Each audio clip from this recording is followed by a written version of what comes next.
2025 সালে মালয়েশিয়ায় calling visa প্রত্যাশী সকলকে জানায় আন্তরিক শুভেচ্ছা। বন্ধুরা, 2025 সালে কলিং ভিসা নিয়ে অনেকের মন্তব্য যে কলিং ভিসা মেডিকেল আসলে কবে থেকে শুরু হবে, তো সেটা নিয়ে মূলত কথা বলবো। এবং মূল যে বিষয়, এই ভিডিওর আলোচ্য যে বিষয়, সেটা হচ্ছে যে কলিং ভিসায় কারা মেডিকেল করতে পারবে না, এটা নিয়ে কথা বলবো। বিস্তারিত ভিডিও যদি সঙ্গে থাকবেন, নতুন দর্শক যদি হয়ে থাকেন অবশ্যই চ্যানেলটিকে সাবস্ক্রাইব করে রাখবেন। তো চলুন কথা না বলে শুরু করা যাক।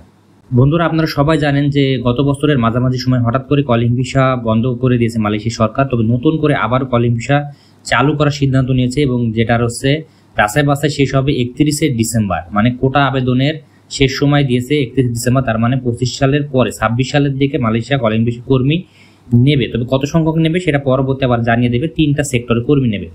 তবে এখনই কিন্তু কলিং ভিসার মেডিকেল শুরু হচ্ছে না, কারণ ডিমান্ড লেটার এখনো আসেইনি।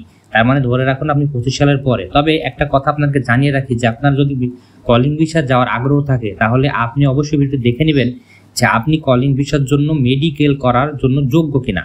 তবে এখন কারা মেডিকেল করতে পারবে না সেটা হচ্ছে যে প্রথমে আসি যারা মালয়েশিয়াতে এর আগে থেকে এসেছেন এবং পরবর্তী আবারও মালয়েশিয়া যেতে চান। প্রথম ক্যাটাগরির কথা বলছি।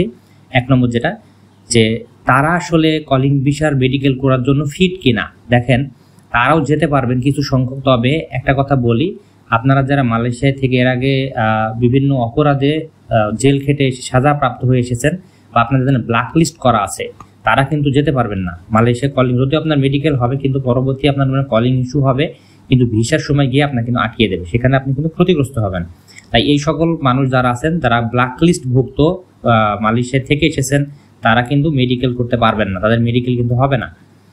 আর একটা বিষয় হচ্ছে যে যাদের বিভিন্ন রোগের সমস্যা, যেমন 3টা বিষয় আসলে চেক করে। সেটা হচ্ছে যে আপনার হচ্ছে ব্লাড পরীক্ষা করে। ব্লাডে যদি আপনার কোনো ধরনের কোনো সমস্যা দেখা দেয়, যেমন ক্যান্সার অথবা আছে HIV AIDS, এই ধরনের ব্যক্তির মেডিকেল করতে পারবেন না।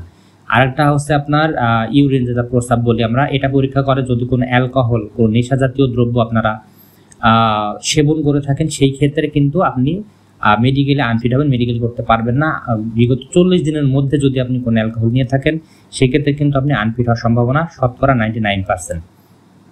এরপরে হচ্ছে আপনার একটা সিস্ট, যেটা হচ্ছে আপনার বলি আপনার বুকের যে পরীক্ষা, সেটা এক্সরে পরীক্ষা। এক্সরে যদি আপনার কোনো সমস্যা থাকে, যদি কোনো আপনার কফে অথবা যদি আপনার ফুসফুস অথবা আপনার হার্টের কোনো সমস্যা থাকে, অবশ্যই সেটা কিন্তু ধরা পড়বে এই পরীক্ষাগুলি করলে।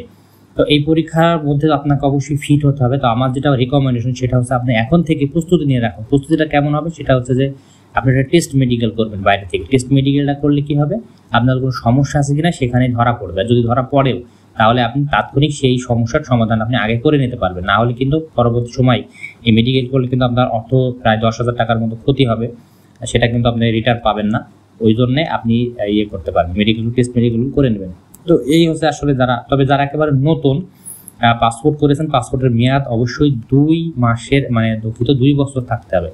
2 বছর থাকতে হবে পাসপোর্টের মেয়াদ, তাহলে আপনি এই মেডিকেল করতে পারবেন। তো এর বিষয়ে নতুন যারা আছেন তারা তো অবশ্যই মেডিকেল করতে পারবেন। তবে সবার রিকমেন্ডেশন সেটা হচ্ছে পাসপোর্ট টেস্ট মেডিকেল একটা করে রাখবেন। তো এই হচ্ছে আসলে বিষয়। ভালো লাগলে শেয়ার করে দিবেন, দর্শক থাকলে অবশ্যই সাবস্ক্রাইব করে রাখবেন।